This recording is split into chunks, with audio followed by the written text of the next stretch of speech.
Fake Aadhaar card నెంబర్లతో Tirumala శ్రీవారి దర్శనం, ఆర్జిత సేవలు, వసతి పొంది అక్రమాలకు పాల్పడే వ్యక్తులపై ఇక చెక్ పడనుంది. త్వరలో ఆధార్ అథెంటికేషన్, ఈకేవైసీ అమలుకు టీటీడీ సిద్ధమవుతోంది. ఫేక్ ఆధారాలను సులువుగా గుర్తించి టీటీడీ అందిస్తున్న సేవల్లో మరింత పారదర్శకత తీసుకొచ్చేలా అధికారులు చర్యలు చేపట్టారు. టీటీడీ ప్రతి నెల ఆన్లైన్ ద్వారా శ్రీవారి దర్శనం, ఆర్జిత సేవలు, వసతి కేటాయిస్తున్న విషయం తెలిసిందే. అయితే కొందరు వ్యక్తులు లక్కీ డిప్ ఎలాగైనా సేవలు, దర్శనం, వసతి పొందాలని కొన్ని ఆధార్ నెంబర్లతో బల్క్గా రిజిస్ట్రేషన్లు చేసుకుంటున్నారు. డిప్ ద్వారా ఎంపికైన టికెట్ను అధిక ధరకు బ్లాక్లో విక్రయిస్తూ టికెట్కు జత చేసిన ఆధార్ నెంబర్లు, వివరాలను అలాగే ఉంచి ఎవరికైతే విక్రయిస్తారో వారి ఫోటోలను జత చేసి ఫేక్ ఆధార్తో తిరుమలకు పంపుతూ ఉన్నారు.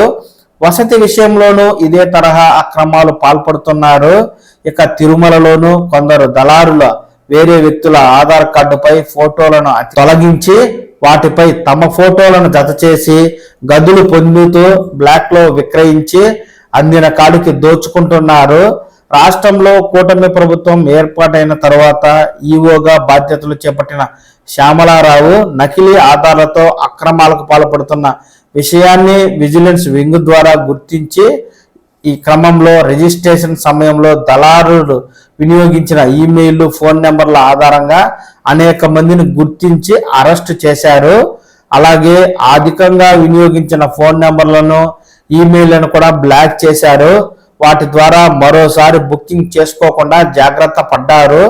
ప్రత్యేక అప్లికేషన్ ద్వారా ఈ సమస్యకు పూర్తి స్థాయిలో అడ్డుకట్ట వేయాలంటే ఫేక్ ఆధార్లను గుర్తించేలా ఆధార్ అథెంటికేషన్, ఈకేవైసీని అమలు చేయడం ముఖ్యమని టీటీడీ భావించింది. టీటీడీ అందిస్తున్న ఆఫ్లైన్, ఆన్లైన్ అప్లికేషన్ సేవలకు ఆధార్ను లింక్ చేయాలని నిర్ణయించింది.